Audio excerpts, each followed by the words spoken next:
पूजा ने बीए पास किया तो स्कूल टीचर के लिए कोशिश शुरू कर दी। पूजा का परिवार 4 सदस्यों का था। बड़ी भागदौड़ करने के बाद उसे एक स्कूल में जॉब मिल गई। स्कूल पूजा के घर से काफ़ी दूर था। उसे काफ़ी दूर तक पैदल चलकर मेन रोड तक जाना पड़ता था और फिर वहाँ से एक वैन में बैठकर स्कूल जाती थी। नौकरी की शुरुआत हुई तो घर के हालात भी बेहतर होने लगे।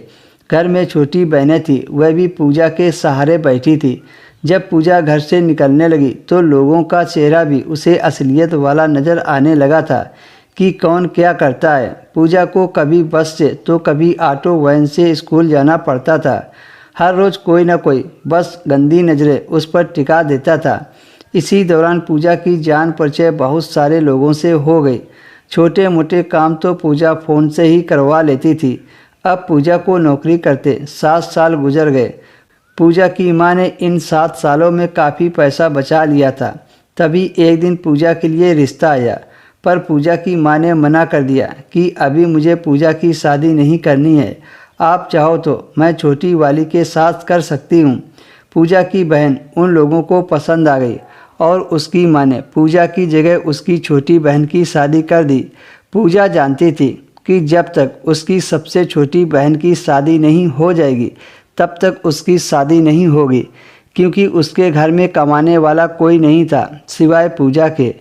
पर शायद यह सोचना पूजा के लिए वहम था। पूजा नौकरी करती रही और पैसे कमाती रही। अब पूजा की उम्र 27 साल की हो गई थी, लेकिन माँ के लिए पूजा तो एक नोट छापने वाली मशीन थी।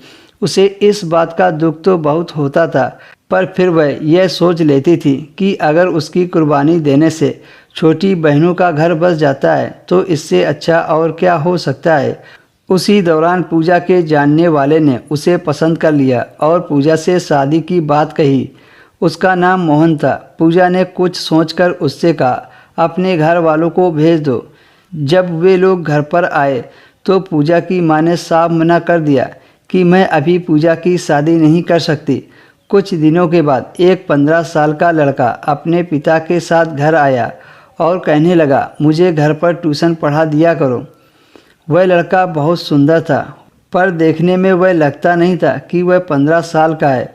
उसने ट्यूशन के लिए हाँ कर दिया।